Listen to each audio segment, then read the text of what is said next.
Assalamualaikum warahmatullahi wabarakatuh. Kita kembali belajar di tema 7 perkembangan teknologi, subtema 1 teknologi produksi pangan, pembelajaran keempat. Sudah siap untuk belajar semuanya?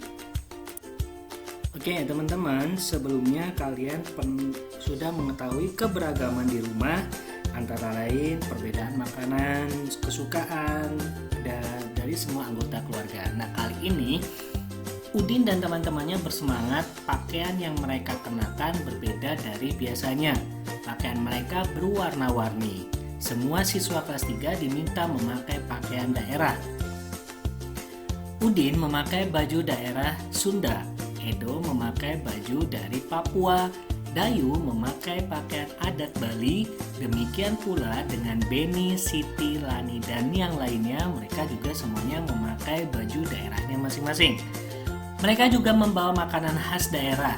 Udin membawa combro dari Sunda, Edo membawa kue sagu dari Papua, Dayu membawa sate lilit dari Bali, Beni membawa panada dari Manado, Siti membawa keripik singkong dari Padang, tak ketinggalan juga Lani membawa kue keranjang yang merupakan makanan khas dari Tionghoa. Nah, jadi mereka semuanya berpakaian adat dan juga membawa makanan dari masing-masing daerahnya masing-masing ya teman-teman ya. Karena di sini makanan tradisional memiliki cita rasa yang berbeda. Oleh karena itu, perbedaan inilah yang akan menjadi keberagaman dalam setiap halnya. Pada hari itu, semua siswa tampil berbeda teman-teman ya, antara si Udin, Siti, Lani, Edo, dan Beni semuanya berbeda dengan memakai pakaian khas daerah masing-masing. Satu sama lain bertukar cerita tentang daerah di Indonesia. Ternyata setiap pakaian dan makanan daerah memiliki cara ciri khas masing-masing. Perbedaan bukanlah hal yang harus diperdebatkan. Walau setiap siswa berasal dari daerah yang berbeda, namun satu sama lain tetap saling menghargai. Tidak ada yang merasa lebih baik ataupun lebih hebat. Nah, di sini perbedaan tersebut memiliki banyak manfaat ya, di antaranya yang pertama dengan adanya keberagaman sifat dan karakter. Di sini kita bisa memahami sifat setiap orang, dengan demikian tidak mudah terjadi kesalahpahaman. Yang kedua, adanya keberagaman juga bisa mengembangkan sikap saling menghargai, menyayangi, dan menghormati orang lain. Yang ketiga, perbedaan kemampuan juga bermanfaat ketika kita bekerja sama. Nah, inilah jadi sekali lagi perbedaan bukanlah hal yang harus diperdebatkan. Jadi kita sesuai dengan sila ketiga, yaitu Persatuan Indonesia. Berbeda boleh tetapi tetap satu, yaitu Indonesia. Coba kalian amati gambar yang ada di buku tema kalian. Gambar tersebut merupakan gambar pakaian khas dari daerah di Indonesia. Ya, ada beberapa daerah ya di sini ya. Kalau kita melihat gambarnya, ada dari Lampung, ada dari Sumatera Barat, ada ulos dari Sumatera Utara, dan juga dari Yogyakarta. Jadi bukan hanya yang ada di dalam gambar atau yang ada di dalam buku teman-teman, masih banyak ya pakaian adat yang berasal dari daerah yang ada di Indonesia. Indonesia terbagi menjadi beberapa daerah. Setiap daerah memiliki pakaian adat yang beragam atau berbeda-beda. Walaupun berbeda ya teman-teman ya, namun Indonesia tetap bersatu. Coba perhatikan teks berikut. Apakah Udin dan teman-teman membawakan budaya daerah yang sama? Jelas tidak ya. Udin dan teman-teman membawakan budaya daerah yang berbeda-beda dari daerah yang ada di Indonesia. Apakah kita perlu mengenal dan memahami daerah-daerah lain di Indonesia? Kira-kira perlu nggak ya? Iya, perlu, karena agar persatuan dan kesatuan tetap terjaga. Coba teman-teman perhatikan pakaian yang dibawakan oleh Bapak Presiden kita, Bapak Jokowi, beserta tamu undangannya. Nah, di sini mereka Pak Jokowi memakai baju adat ya, pada perayaan kemerdekaan RI ke-72 yang bertepatan di Istana Merdeka, Presiden RI Joko Widodo beserta para tamu undangan mengenakan pakaian adat dari berbagai daerah di Indonesia. Walau memakai pakaian yang berbeda, setiap orang saling menghargai perbedaan tersebut. Dengan memahami perbedaan, kita telah menjaga persatuan dan keutuhan bangsa Indonesia. Berdasarkan informasi yang diperoleh dari teks tersebut, apakah pakaian yang dikenakan oleh Bapak Presiden beserta para undangan menunjukkan keragaman Negara Kesatuan Republik Indonesia atau NKRI? Iya, betul. Pakaian yang dikenakan menunjukkan keragaman pakaian adat yang ada di Indonesia. Nah, sekarang apakah penting bagi kita untuk menghargai keberagaman?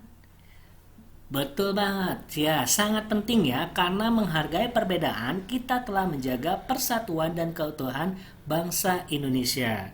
Nah, di sini kalian bisa menyampaikannya di depan kelas ataupun misalkan di depan orang tua ataupun yang lainnya bagaimana kita harus menghargai perbedaan antara satu dengan yang lainnya agar kita tetap menjadi satu yaitu menjadi warga negara Kesatuan Republik Indonesia. Nah, di sini ada sebuah bacaan. Salah satu makanan yang disukai Udin dan teman-teman adalah keripik singkong atau karupuak sanjay yang dibawa oleh Siti. Beni pun ingin tahu lebih banyak tentang makanan yang menggunakan bahan dari singkong. Nah, teman-teman tahu tidak bahan makanan apa saja yang terbuat dari singkong? Nah, di sini kita bisa melihat pengolahan singkong. Di daerah Sumatera Barat, singkong diolah menjadi berbagai macam makanan, mulai dari lauk pauk hingga makanan ringan. Gulai singkong, kue talam singkong, kacimui merupakan makanan yang biasa dibuat untuk konsumsi sehari-hari. Singkong goreng juga sering dibuat di rumah-rumah. Daya tahannya paling lama sekitar 2 hari ya teman-teman ya. Jadi bisa teman-teman mengolah singkong menjadi makanan yang baru lagi. Nah teman-teman, teknologi pangan memiliki peran penting dalam mengolah singkong. Teknologi pangan memberi nilai lebih bagi bahan hasil panen melalui berbagai cara. Tekniknya adalah melalui pengawetan, pengemasan, dan penyimpanan. Dengan demikian, singkong dapat dinikmati dalam jangka waktu lebih lama. Dengan adanya teknik pengawetan dan pengemasan bahan makanan, singkong dapat diolah menjadi berbagai jenis makanan. Singkong diolah menjadi seperti misalkan dakak, karang kaliang, rendang singkong, karupuak singkong, dan lain sebagainya ya. Nah, teknik pengemasannya baik mampu membuat makanan tersebut awet hingga 3 bulan atau lebih. Nah, coba teman-teman amati gambar lingkari makanan yang dihasilkan oleh teknologi pangan. Ya, di sini ada berbagai macam makanan yang berbahan dasar singkong dan diolah menjadi yang menggunakan teknologi pangan, di mana teknologi pangan dapat membuat makanan awet dan tahan lama. Nah, teman-teman, dari bacaan yang tadi, tentukan kalimat utama dari teks bacaan di atas. Di mana paragraf 1, di daerah Sumatera Barat, singkong diolah menjadi berbagai macam makanan. Itu yang terdapat di paragraf 1. Sedangkan di paragraf 2, teknologi pangan memiliki peran penting dalam mengolah singkong. Nah, sedangkan di paragraf ketiga, dengan adanya teknik pengawetan dan pengemasan bahan pangan, singkong dapat diolah menjadi berbagai jenis makanan. Nah, coba teman-teman membuat ringkasan mengenai pengolahan singkong. Nah, misalkan seperti ini, di daerah Sumatera Barat, singkong diolah menjadi berbagai macam makanan. Teknologi pangan memiliki peran penting dalam mengolah singkong. Dengan adanya teknik pengawetan dan pengemasan bahan pangan, singkong dapat diolah menjadi berbagai jenis makanan. Nah, mungkin seperti itu. Silakan teman-teman membuat ringkasan cerita tentang pengolahan singkong yang ada di dalam buku tema kalian masing-masing. Nah, setelah mengetahui pengolahan makanan berbahan dasar singkong, Udin mengajak Edo dan Beni berenang. Udin, Edo, dan Beni senang bermain di kolam renang. Banyak kegiatan yang dapat dilakukan di sana. Sambil bersenang-senang, mereka selalu memperhatikan keselamatan diri dan teman di sekitarnya. Udin dan Edo, Beni mencoba gerakan mengambang tanpa pelampung. Kemarin kita sudah belajar ya di pembelajaran ketiga mengenai bagaimana cara mengambang dengan pelampung. Nah, sekarang ini Udin, Edo, dan Beni mencoba gerakan mengambang tanpa menggunakan pelampung. Edo membantu Beni berlatih mengambang. Edo berdiri di dalam kolam, tangannya memegang tangan Beni. Beni mengembangkan tubuhnya sambil menggerakkan kaki. Mereka melakukan kegiatan secara bergantian. Nah, teman-teman, ada beberapa tahapan agar Beni bisa mengambang sendiri di kolam. Nah, di sini Beni memilih kolam yang sangat dangkal ya. Gerakan dasar mengambang dapat dilakukan dengan berbagai tahap. Yang pertama, berdiri tegak di pinggir kolam. Yang kedua, peganglah tepi kolam dengan 2 jari dari setiap tangan. Yang ketiga, rapatkan perut pada dinding kolam. Yang keempat, tarik napas dalam-dalam, lepaskan pegangan. Dan yang kelima, masukkan kepala ke dalam air. Nah, itu adalah teknik-teknik untuk dasar mengambang di dalam kolam. Sedangkan yang keenam, kepala muncul perlahan di permukaan air sambil menghembuskan napas. Yang ketujuh, posisi tangan sejajar bahu. Yang kedelapan, lakukan gerakan berenang di tempat dengan posisi tubuh sejajar dengan air. Dan yang kesembilan, kedua kaki digerakkan bergantian.